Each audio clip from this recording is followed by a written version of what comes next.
Welcome to Delta Days. I'm your host. I'm Lindsay. I'm here with JJ Coombs, our CEO and pharmacist. How's it going, JJ? Welcome, fam. We're here today to celebrate Delta 8. We're going to be answering questions that you guys have submitted about Delta 8 and hearing what JJ thinks about Delta 8 and other cannabinoids. We'll probably get into a few of them today. We're also going to be giving away a $800 gift card to the winner's choice of their airline. So let's get into it. Let's get it. Cool. All right. Let's see what our first question is. Why does Delta 8 make me sleepy versus Delta 9 and 10? Great question. I actually really like talking about this. So this really all is about pharmacology, right? This is how Delta 8 binds to your receptors versus Delta 9 or Delta 10. That positional change of the double bond from Delta 9 or Delta 10 to Delta 8 basically changes how strongly it binds to the receptor.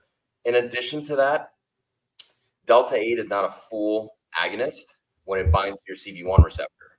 So because of that, it's hypothesized that it produces like a much more relaxing high. Like you get the relaxation that you get from different cannabinoids. But because it's not a full agonist and doesn't bind as strongly as Delta 9, you don't get the anxiety, the heart racing, and all those other things, leading to a nice, peaceful sleep. Cool. So does that mean that the other ones aren't good for sleep, or Delta 8 is just better? I wouldn't say that it's not good for sleep, because I think with cannabis in general, it's very subjective. What works for you and might not work for other people. But from a pharmacological perspective, I would say that Delta 8 is probably the best for sleep, just because of how it binds, how strongly it binds, and how long it lasts. We can talk about Delta 10 in 2 days. We can go into that. So let's move on to the next question. All right, awesome. Is Delta 8 THC considered a synthetic cannabinoid? Oh, I really love this question. So guys, I spent a lot of time, talking to different politicians and legislators, and trying to pass favorable legislation so that we can make clean, quality products, and we have some kind of regulations to follow. And this is something that's always brought up. They're saying, hey, we want to ban synthetic cannabinoids, and I'm like, well, what's your definition of synthetic? So I feel like that's just like a buzzword. Yeah, I think it's a buzzword. It really is. So when I get into it, I like comparing something that I think everyone is familiar with. So vitamin C, right? Vitamin C that you go and buy at a pharmacy, and your Centrum 21, vitamins in there, that is made synthetically, right? So it's a semi-synthetic process, but vitamin C is still vitamin C. It's natural, right? Doesn't matter whether you get it from oranges or bananas or, fruits and vegetables, it's still just vitamin C. This is the same thing for Delta 8. Delta 8 is a naturally occurring compound. How it's made is a semi-synthetic process, but that doesn't make it synthetic, right? Mm-hmm. Synthetic to me is like, there's like JWH088, right? I'm sure you don't know about that, but it's pharmaceuticals or something. It's a purely synthetic cannabinoid. They do make synthetic cannabinoids, like K2 Spice during those days. Like that was synthetic. That is not naturally the gas station stuff you're talking about. What? The gas station stuff, the spice. Yeah, I mean, during that time back in what was it, like 2015, 2012. A weird time. Yeah, sure. those are weird times. Yeah. Okay, so not synthetic, but you would consider maybe semi-synthetic because of the process, but it's found naturally. I would consider the process to make it semi-synthetic, because it is a semi-synthetic process, but it's not synthetic, because it is naturally occurring. We make a lot of things in general, like there's things that people, that people eat every day that are synthetic or made through a semi-synthetic process. Have fructose corn syrup, vitamin C, certain things and certain compounds in bread. It's like literally white bread. Okay. So, I think the buzzword makes it feel like scary, but we are surrounded by synthetic compounds every day, or compounds that are naturally occurring and made in the semi-synthetic process. And the reason why a lot of things are made semi-synthetically is because it's more economical and it's scalable. So that's how, you're able to have better pricing. You look at Delta 8 versus, dispensary prices. It's way cheaper. You can go on mellofellow.com and buy a pack of edibles for $9.99. Good luck buying that in the dispensary. Yeah. Okay, cool. Good to know. Thanks, Jage. Of course. What's next? What are the advantages of adding Delta 8 to THC? Okay, so this question doesn't exactly make sense, but I think I know what the person was trying to ask here. So I think they're saying, what are the advantages of adding Delta 8 to Delta 9, right? They're both THC. They're both right? THCs, right? Delta 8's the THC, Delta 10's the THC, Delta 9's the THC. They're just, the double bond is just shifted in different positions. So put the molecule, can you guys put the molecule back up on the screen?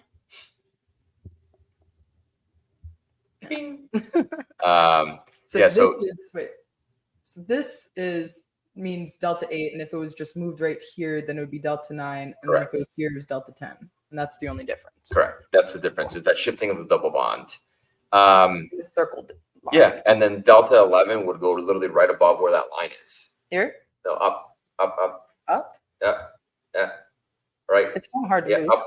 Yeah, it just goes like up and down like that. Okay. So the advantages of adding Delta 8 to other kinds of THCs is you're creating a full spectrum effect, right? Like the entourage effect. Yeah, I mean, entourage effect, definitely want more cannabinoids than like if it's just Delta 8 and Delta 9. But I think having two compounds together definitely changes the feeling that you get, right? And this is all, again, back to a pharmacological perspective.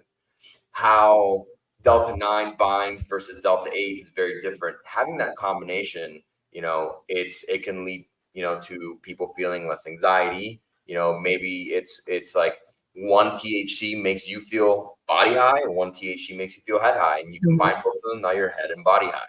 So, people tend to get more anxious with Delta 9, so pairing it with D8 or maybe even just CBD is usually a good fix for that. 100%, yeah. And it's because Delta 8 and Delta 9 both bind to the same receptors, right? So they're still competing for that, the binding in the receptor. So if you have something that's pure Delta 9, like I said earlier, it has the binding affinity is much stronger than Delta 8. So that's why it basically turns that receptor on and makes you feel the heart racing and, kind of fuzzy, memory loss, things like that. I definitely feel that with D9. I never consume D9 without CBD or something that's a little more chill, Same. I'm a big baby when it comes to edibles. Like I can really only do 10 milligrams, but if you add CBD to it, I can do, 25 milligrams and I feel much better. I just don't like heart racing. Yeah. I just don't like that. Yeah. It's not for me. Yeah. It's not for me. And that we always put CBD with D9 in our products. Yep. And I know that's based on like how we feel about it. And I always hear feedback that people say that our D9 edibles are mellow, Yeah. Yeah. Well, mellow fellow. Yeah. Cool. All right. What's next? How would you explain dispelling that Delta 8 is fake weed? Okay. So another great question. Fake weed. So let's talk about smoking a joint, right? You go to a dispensary, right? You go buy real weed and you twist it up and you're sparking up that joint. In that process, I don't think people realize that Delta 8 is being made, right? Obviously, you can't test for it during that combustion process, but, there's a lot of cannabinoids that are made through that process when you're sparking it up. Heat changes chemicals. Heat changes chemical structures. So everyone smoked Delta 8 if they've smoked before. Exactly. Yeah. And what quantities, I mean, that's, that can be subject to discussion, but it's definitely there. I've personally seen, coming from the cannabis side, I've seen naturally extracted cannabis. You take the crude, run it through a solvent recovery system, and in that solvent recovery system, the D9 converts to D8. So who are you to tell us that it's fake weed, right? Literally came from weed. It's just another molecule found in cannabis. And, the more and more that Delta 8 becomes prominent and really starts taking that market share, we see right now in analytical labs, they're testing for D8 more and more and more now. Like, even on the regulated side, you see it there. And do you think people are going to start like breeding their plants to have higher levels of Delta 8? I think so. I mean, we're in the beginning of it, right? We're in the forefront. We're in the beginning. There's there's going to be a lot of changes, and with the changes come innovation. I know that there's companies doing some really cool stuff, basically controlling what they feed the plant in order to produce other cannabinoids in higher percentages. And I think there's so many benefits of Delta 8. It'd be dumb for somebody not to try and do that. Then when the day comes that you can just grow straight Delta 8 flower, then everything will be like these claims of fake weed or synthetic, all that's going to go away. So, there are like some bad players in our industry that are getting CBD and spraying Delta 8 on it. That's not exactly the best. I think that's why people are like, oh, it's fake weed, right? Because it's like just CBD and they try and spray it to make it, be something, and there's so many alternatives to doing that. Like, get a pre-roll, you can stuff Delta 8 inside there, do a donut hole, and now you achieve that and do it in a much safer way that, you still have good quality CBD or CBD flower. That way you stay in compliance and you have the D8 that gives you the buzz and the feeling you're looking for. Okay, cool. Awesome. All right, what's next?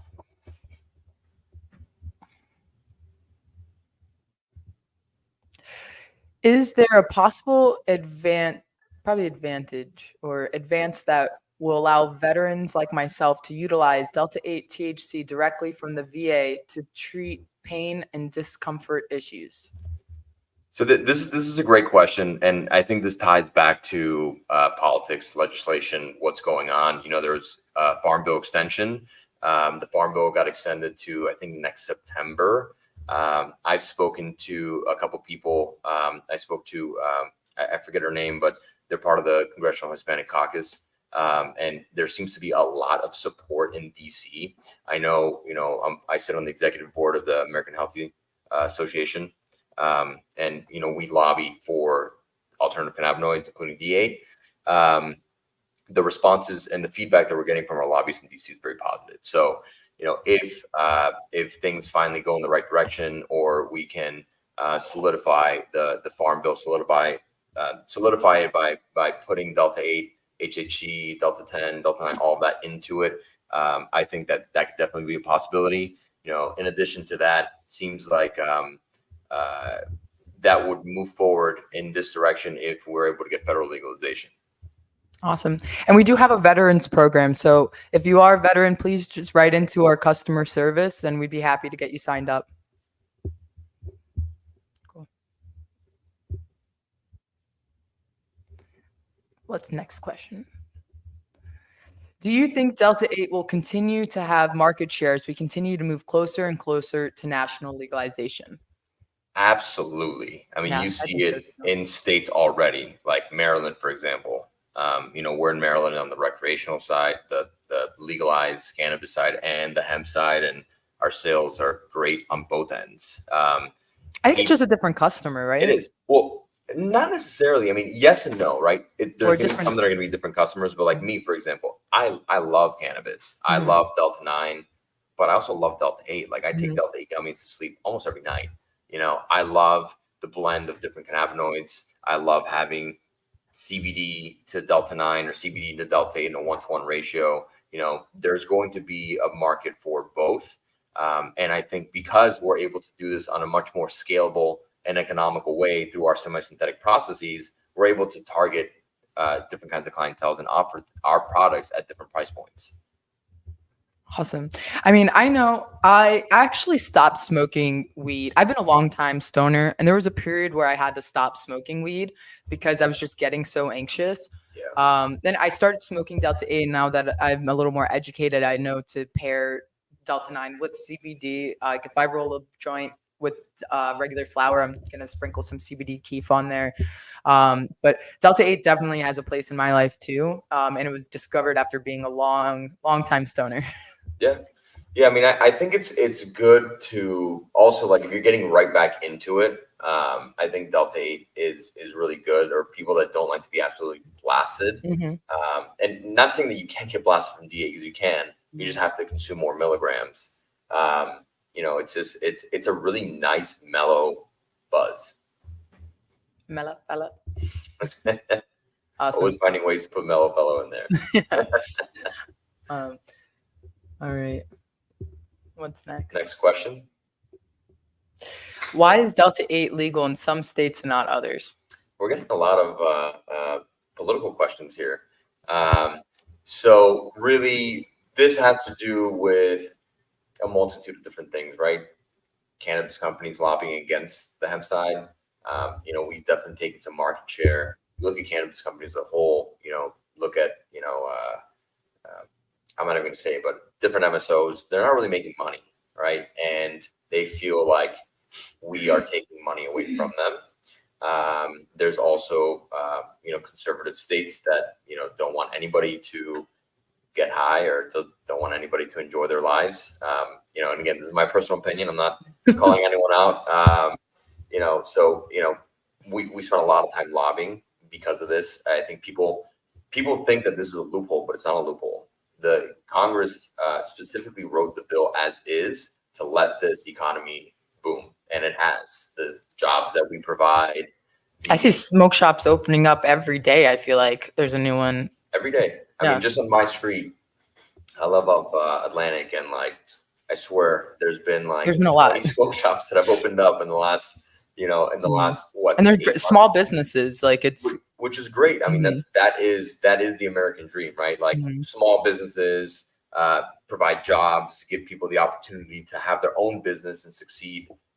That's the American dream. And I think when Florida was trying to ban Delta 8, this is one thing that we talked about. We put an economic impact report, and we're like, hey, I don't know if you guys know this, but we're I think, 4th or 6th largest industry in the state of Florida. Just the amount of jobs that we provide. I mean, think about all the smoke shops, all the gas stations, all the manufacturing plants, all the distribution channels.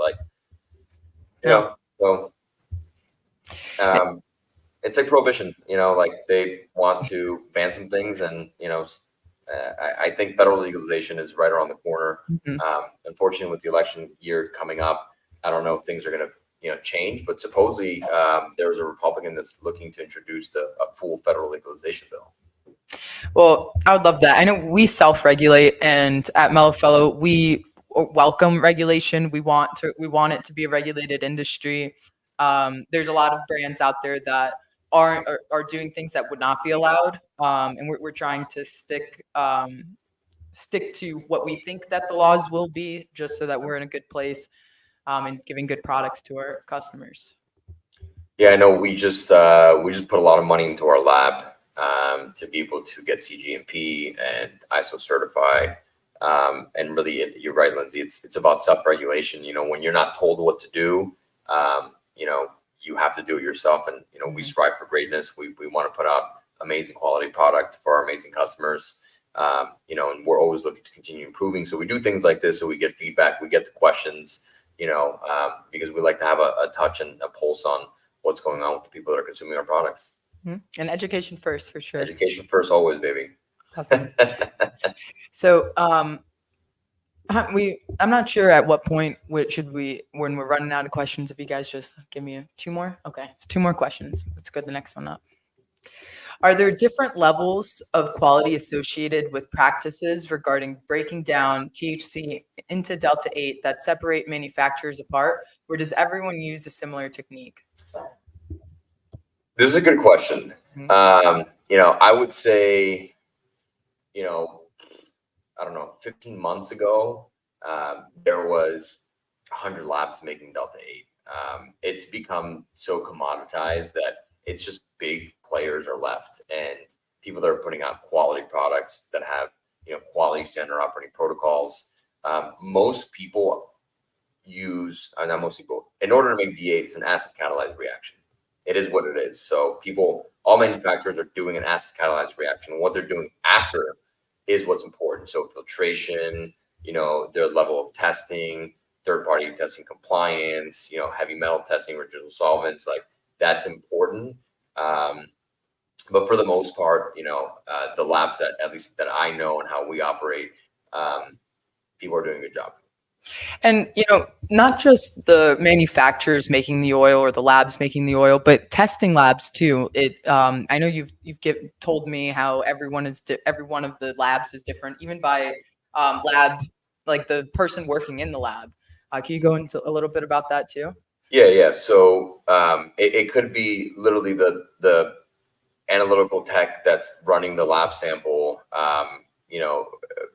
change things. So like when doing analysis, dilution is important, right? If you dilute too much, you dilute too little, it's going to mess up the baseline of the testing. Different labs have different methods, right? We can send our products to one lab and send it to 10 other labs, and for the most part, you're going to see different results. Some labs might be like egregious, and other labs might be close enough where you're going to see a couple percentage points here and there different. Some labs might not have methods to test for, let's say, THCP or THCM, right? And that's been an issue. We're moving at such a fast pace in the industry and innovating so much that it's hard for the analytical labs to keep up with. Okay, yeah. But hopefully with federal legalization, we get some kind of standardized testing. Like that is just like, hey, the feds say, hey, this is how to test things. This is how we're going to do it. Because again, like we're flying blind, like we have to change things, and we're always trying to find new methods to see if we can see why a lab is seeing it that way and why we're seeing it. Cannabinoids are becoming popular like every month, it seems, or not so much anymore. It's kind of slowed down. It's definitely slowed down. I mean, there aren't really many more cannabinoids to do. I mean, there's a couple, but then at that point you start getting into synthetic cannabinoids, true synthetics, right? Because they're not naturally occurring. Like, you add like THCO, for example, you're adding an acetyl group. You can add different kinds of groups and so THCO is synthetic. Yes. I mean, that's not found in the plant, right? So it's not naturally occurring. I would consider that synthetic. Okay, cool. All right, I think we have one more question left. What is the biggest concern when consuming Delta 8 products, especially in a vape or flower form? So, I mean, for me, life is all about balance, right? You need to be able to have the right balance. If you abuse something too much, there's going to be issues. If you drink alcohol every day, it's not good. But if you consume it on the weekends, it's okay. I would say concern wise, from a safety perspective, in a vape, I would say what are the quality of the terpenes that they put in there? What's the quality of the hardware? There's multiple components. I wouldn't say it's just Delta 8, and because you have the cotton around the coil, the ceramic around, the ceramic that is heating up the vape, the heating elements. We had issues, I think, during the whole vape gate a couple of years ago. There was people that supposedly had like lead leaching into their vapes from C-cell, and that is because of the heating element that they used.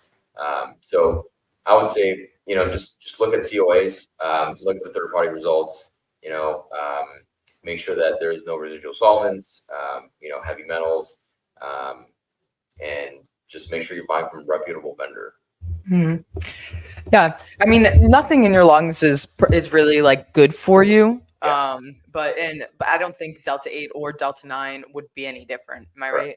I agree. I mean, if you're actually truly concerned about this, just consume edibles. Yeah. I mean, edibles that's a safe route. You have things in your body like your kidneys that filter everything out. So even if there is something in there that you might not want, your body's there to help combat that. Okay. And I think we have one more question from the audience. Sure. What would be the best product y'all make for endometriosis patients? This is a tough question. Hi, Brittany. Okay, so I would say anything for inflammation or pain, like cannabinoids in general, are good. They all, for the most part, have anti-inflammatory properties. There's going to be some that are better than others, but my advice would be a product that has a full spectrum array of cannabinoids. So I don't know if you checked out our Mellow Wellness line, but we have we have non-psychoactive gummies, tinctures, soft gels that have an array of cannabinoids. We use full spectrum distillate to make the products. That's what I would recommend. If you're looking for something psychoactive, honestly, any of our blend gummies would be great. Any of the blend vapes would be great. And then at that point, you know, a lot of this is subjective, you know, so you got to just kind of test it and figure out, hey, this works phenomenal for me. You stick with that. Awesome. I see another comment here. Do you recommend any products for stress relief? Definitely the wellness line. Yeah, definitely. I mean, and again, I think it's like, you know, Tara, if you want something that's psychoactive, you know, I would go with the psychoactive lines. If you want something that's non-psychoactive for your day to day, like if you're you know really had stress at work, 100% use the wellness line, because you can take that in the mornings. I take it in the mornings, you know, and then see which blend works well for you. But I can tell you that all of those should work well because of the entourage effect from the different cannabinoids that we use. Awesome. All right. Well, I think it's time to get to our winner. So our first winner today is going to win a $800 gift card. We're going to let them choose. Oh, do we have another question? No, we already did that question.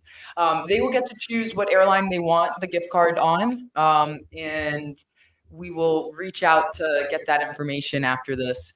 But let's see who won. Anne Marie Ugana. Congratulations. I don't know if you're in the live right now, but we'll be giving you a call.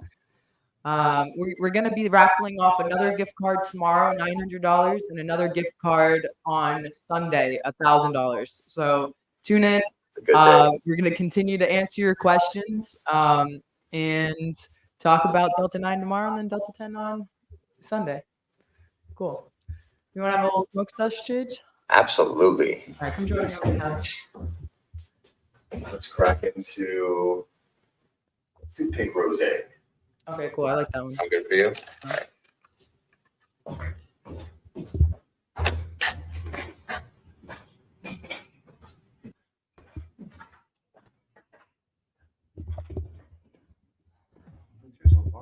I know. We're in the same room.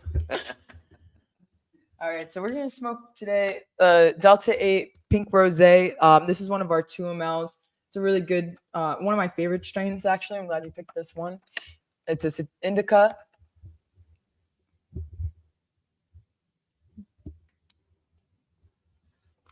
So I know I just hit the button, but people often write in about the button or about the little switch here. So while we're here, I'll walk you through it. This button is a preheat button. I don't recommend hitting that with every hit. You're just gonna burn through the pen really quickly. If you do want a very powerful hit, then definitely go ahead and hit it. But if you're doing it every time, you're gonna move through your oil quicker, and it's kind of hot. It gives you like more of a burnt taste if you're doing it all the time. But if you ever get a clog, which rarely happens, you hit the button right before you hit it, and it'll clear out any clog.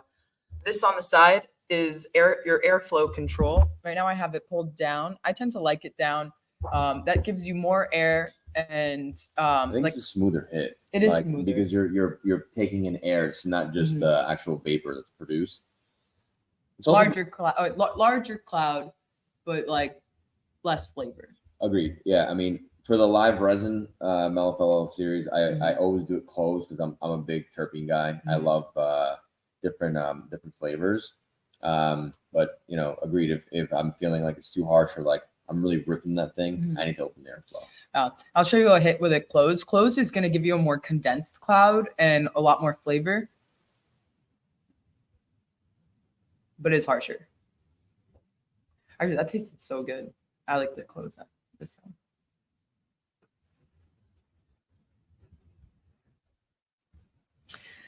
Cool. You want to see if you want to answer any questions? I saw something about THCV. Really? Right here.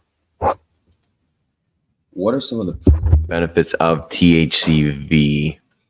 Well, Dylan, so there are some studies on this, right? You know, you can look on PubMed to see the studies that are there.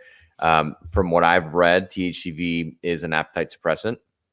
And you can actually feel that on the burn blend. No. I don't feel hungry at all when I take it. It is said to give you energy. It's said to help you focus. So THCV is actually a funny cannabinoid. It works in like the opposite of what you would expect from any THC, right?